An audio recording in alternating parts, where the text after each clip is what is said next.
The Duke and Duchess of Sussex signed a deal with Spotify estimated to be worth £30 million to produce a series of podcasts. However, they have only released one episode since its launch, a holiday special in December.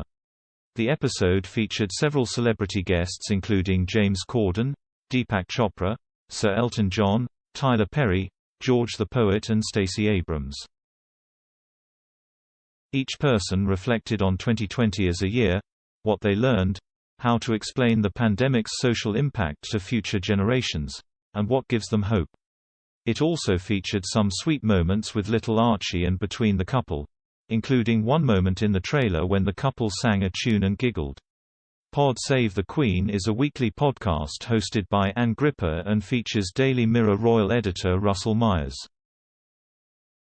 Ever since Meghan and Harry released their first Archewell audio podcast, Pod Save the Queen producer Dan Jackson has played that short clip at opportune moments to make Ms. Gripper and Mr. Myers laugh. This week, the pair were discussing Prince Harry's podcast with Dax Shepard, armchair expert, and wondered why they have not released any new episodes of Archewell audio. A listener had written in questioning whether potentially the Spotify deal may have gone sideways, and Ms. Gripper agreed that it was interesting. They had only put out the one episode. Mr. Myers noted that it's an awful lot of work doing a podcast. Ms. Gripper added, "At some stage I'm sure there will be another Spotify episode of the Archewell audio and we shall have a listen to that then and Dan can change up the ding ding ding ding ding." She started to sing the little ditty that Meghan and Harry sing in the clip, and Mr. Jackson again played the tune. Ms. Gripper quipped, "It's the most lasting piece of their podcast so far, let's face it."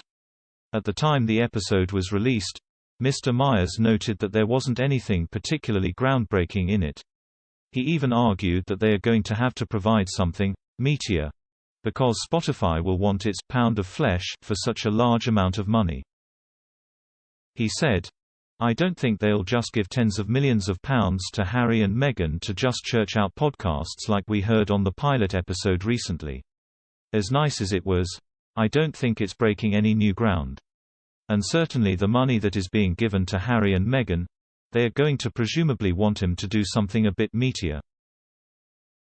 He posited that this content could involve the couple showing more of their lives in California, potentially historical projects about the royal family or talking about their position before leaving their royal roles. Meanwhile, Armchair Expert has announced it is moving to Spotify exclusively. Ms. Gripper said she is sure this is not a coincidence, and suggested that Meghan and Harry are part of the Spotify ecosystem, in the meantime between the pilot episode and the rest of the episodes. Mr. Myers presented a speculative scenario, questioning whether Harry had been cajoled into it because of the deal he made with Spotify.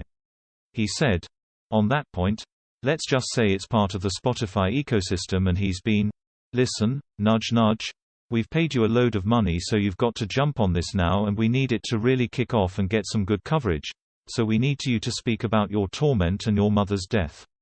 I mean, how many times can you open yourself up to that?" However, Ms. Gripper quickly responded that he was just assuming that is what happened and that Harry was briefed in that way.